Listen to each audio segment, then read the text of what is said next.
Okay, अब next चीज हम लोगों ने पढ़नी है कि हमारी बॉडी में ये जो होम्योस्टेसिस के फंक्शंस हो रहे हैं इनको कंट्रोल कौन कर रहा है।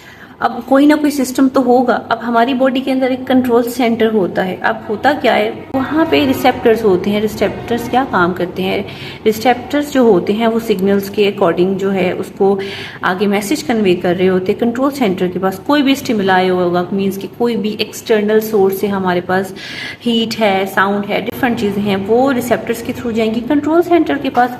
कंट्रोल सेंटर ने क्या काम करना है, कंट्रोल सेंटर्स ने आगे जाना है इफेक्टर्स के पास। इफेक्टर्स क्या काम करेंगे, इफेक्टर्स उसके अकॉर्डिंग रिस्पॉन्स शो करेंगे।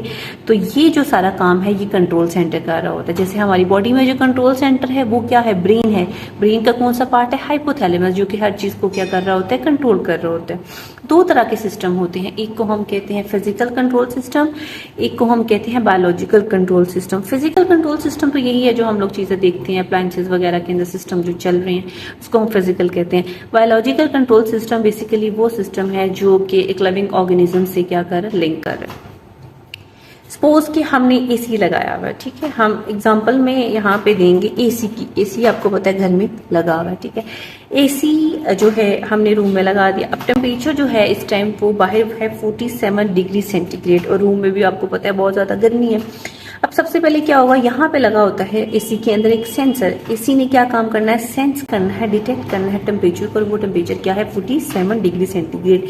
अब ये मैसेज चला जाएगा सीपीयू के पास। CPU means control processing, central processing unit कहते हैं, या इसको हम कंट्रोल सेंटर भी कह सकते हैं। अब ये जो कंट्रोल सेंटर है ये यहाँ से मैसेज लेके जाएगा कंप्रेसर के पास। अब वो जो कंप्रेसर है मीन्स वो जो कंप्रेसर है वो उसका रिस्पॉन्स शो करेगा। उसने क्या काम करना है, उसने फौरन से एयर को कंप्रेस कर देना है। जैसे ही एयर कंप्रेस हो जाएगी कंप्रेसर ऑन हो जाएगा, ब्लोअर ऑन हो जाएगा। जैसे ही कंप्रेसर ऑन होगा तो जो टेम्परेचर है वो फौरन से 47 से आहिस्ता आहिस्ता कम होता कहाँ पे आ जाएगा, 18 डिग्री सेंटीग्रेड पे आ जाएगा और रूम का टेम्परेचर भी क्या हो जाएगा, कम हो जाएगा। ठीक है, अब क्या होगा, अब आपको पता है रूम का टेम्परेचर जो है वो 18 डिग्री सेंटीग्रेड हो गया, फैन ऑन हो गया, कूल एयर रूम में आ गई, 18 डिग्री सेंटीग्रेड हो गया। अब रूम का टेम्परेचर जो है वो 18 हो गया।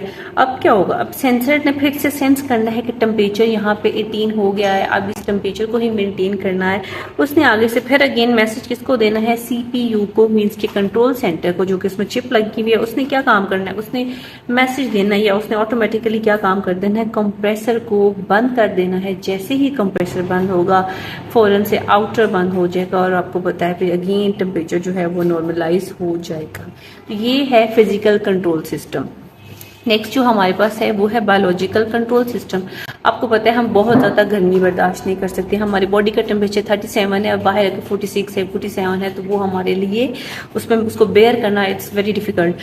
अब 45 डिग्री सेंटीग्रेड है बाहर। अब क्या होगा, हमारी बॉडी के ऊपर रिसेप्टर्स होते हैं। अब वो रिसेप्टर्स क्या होते हैं, सेंसरी न्यूरॉन्स होते हैं। वो सेंसरी न्यूरॉन्स जो हैं वो रिसेप्ट करते हैं, रिसीव करते हैं स्टिमुलाई को, हीट है, कोल्ड है, कोई भी कंडीशन है, उन्होंने उसको सेंस किया। सेंसरी न्यूरॉन ने मैसेज भेजना है ब्रेन को। यहाँ पे जो ब्रेन है that is called as the control centre और you can say CPU, central processing unit. Brain ने मैसेज देना है, ब्रेन का जो मेन पार्ट है जिसको हम कहते हैं हाइपोथैलेमस, जो कि हमारी बॉडी में डिफरेंट फंक्शंस को कंट्रोल कर रहे हैं। हाइपोथैलेमस ने मैसेज देना है इफेक्टर्स को। इफेक्टर्स का काम क्या होता है, वो रिस्पॉन्स शो करते हैं। उन्होंने फौरन से जाके क्या काम करना है, उसी से रिलेटेड जो ग्लैंड्स हैं, स्वेट ग्लैंड्स को एक्टिवेट करना है। उन स्वेट ग्लैंड्स ने क्या काम करना है, उन स्वेट ग्लैंड्स ने स्वेटिंग करनी है। स्वेटिंग के रिजल्ट में क्या हो रहा है, excessive heat in the form of sweat body में से निकल रही है, परस्पायरेशन का प्रोसेस हो रहा है और अगेन जो टेम्परेचर है वो मेंटेन हो रहा है, दैट इज 37 डिग्री सेंटीग्रेड। अब जितनी ज्यादा परस्पायरेशन हो रही है उसके रिजल्ट में क्या हो रहा है, बॉडी में से पानी जो है वो in the form of sweat जो है निकल रहा है। अब बॉडी में सेल्स के अंदर पानी की तो कमी हो रही है। अब फौरन से क्या होगा, सेल्स मैसेज भेजेंगे जो ब्रेन को, तो ब्रेन ने क्या काम करना है, फौरन से रिस्पॉन्स शो करना है। हाइपोथैलेमस ने मैसेज भेज देना है इफेक्टर्स को। इफेक्टर्स ने क्या काम करना है, इफेक्टर्स ने फौरन से थर्ड्स की जो सेंसेशन आप में प्रोड्यूस कर देंगे, आपको प्यास लगना शुरू हो जाएगी, जिसके बाद आप पानी पिएंगे और अपनी बॉडी के अंदर जो वाटर के लेवल को है उसको मेंटेन कर देंगे।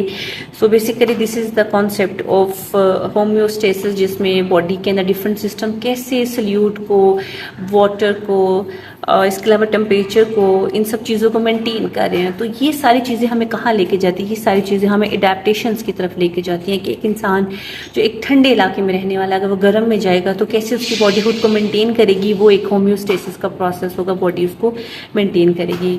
आई होप कि आपको ये टॉपिक समझ आ गया होगा। अगर आपको इसमें कोई भी क्वेश्चन है, आप नीचे कमेंट में मैसेज करके पूछ सकते हैं। और at the last, bio is not a difficult subject, depends upon your interest. अगर आपका इंटरेस्ट है तो बायो आपकी फेवरेट हो जाएगी। सिर्फ रोज़ाना का 1 आवर जो है आप देंगे, इंशाल्लाह आपको बायो बहुत आसान लगेगी और बायो में नंबर लेना बहुत ईजी है। ठीक है, और नेक्स्ट वीडियो के लिए हमारे साथ ही रहिए। Thank you so much.